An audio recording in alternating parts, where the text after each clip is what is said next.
Hi, I'm John Hinchliffe, the man from the Clapham Omnibus, and today I'd like to talk to you about some of my small collection of concealed carry pistols. Right, let's start with this little fella, traditional. This little fella in bijou blue is known as a Derringer. This is in 9mm, which is quite pokey. It has two barrels, so you only get two shots, and it's very simple to operate. Two cylinders, two barrels, two bullets. The trigger works pretty simply. One, and then it changes barrel to two. It's very light, so easy to fit in your pocket, but it really hurts if you fire it. And only having two shots is a bit worrying because you don't feel like doing a warning shot, which maybe might be a good idea, maybe not, but two bullets, not very much, nevertheless very small.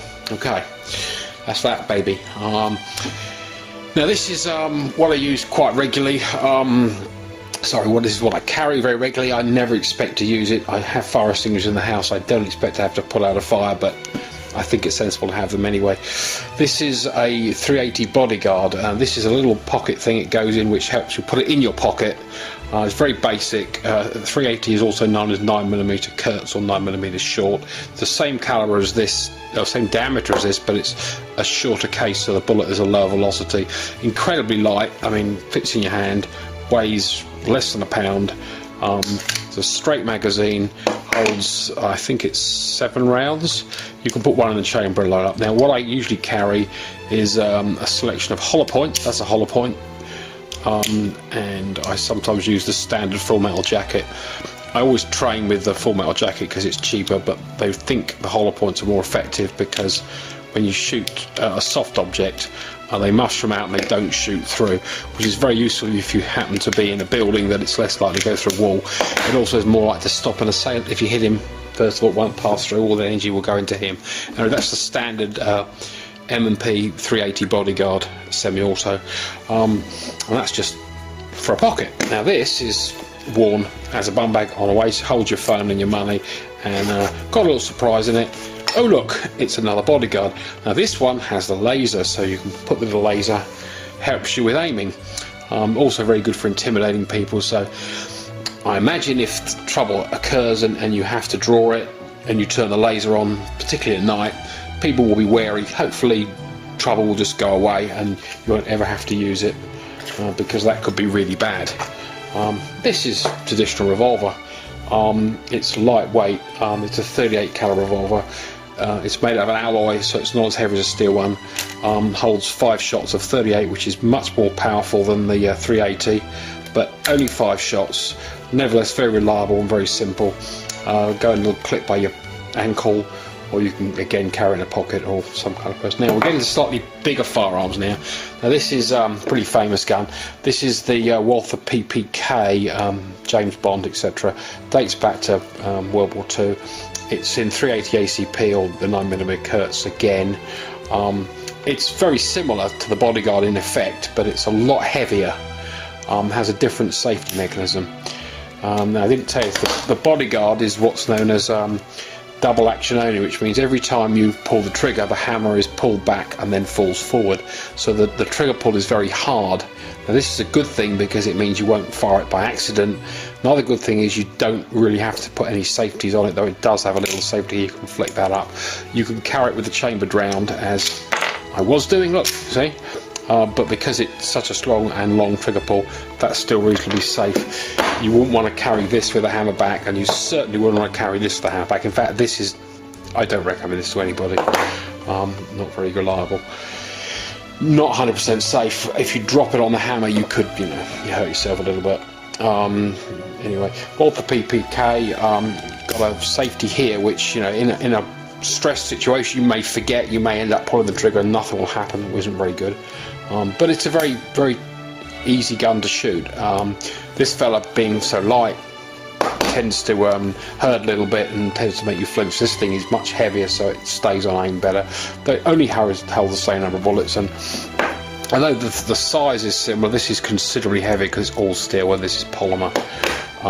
This again holds 7 rounds, I believe. Let me check. I can't count them. How many is it? Oh, it's 6 in there and one in the chamber, so it's 7. 6 plus 1. Now this fella is a bit more serious.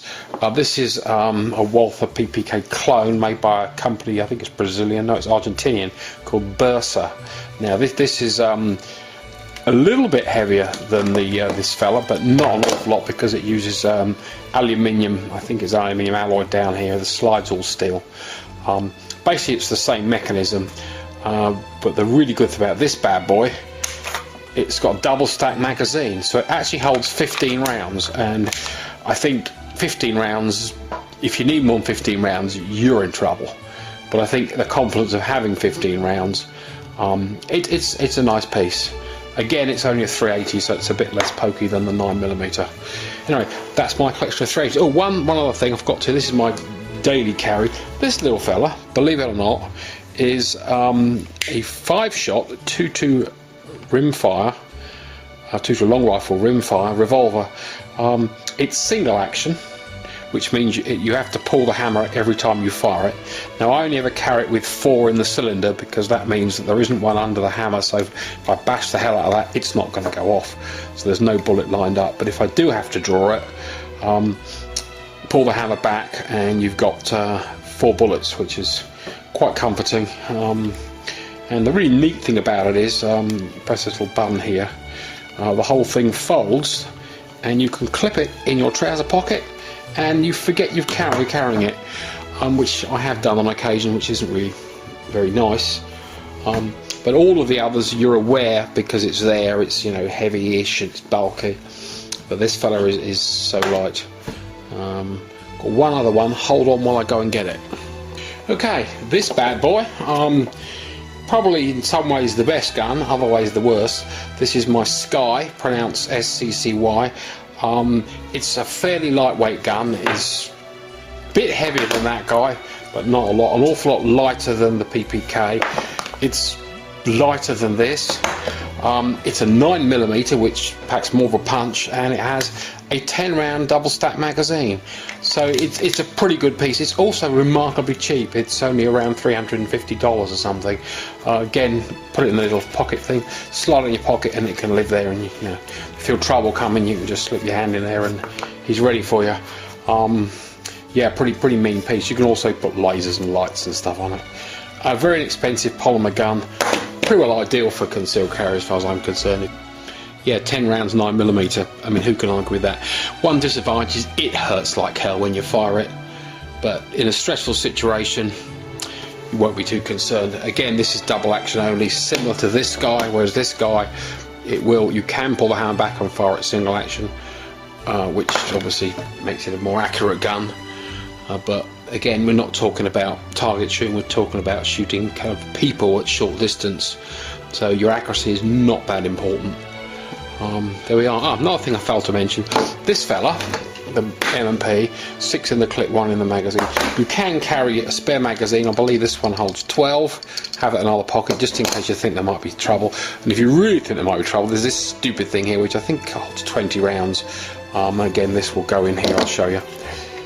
Drop the magazine out. Here it is. Slightly ridiculous, but a lot more bullets. But yeah, if you're expecting that amount of trouble, take a shotgun.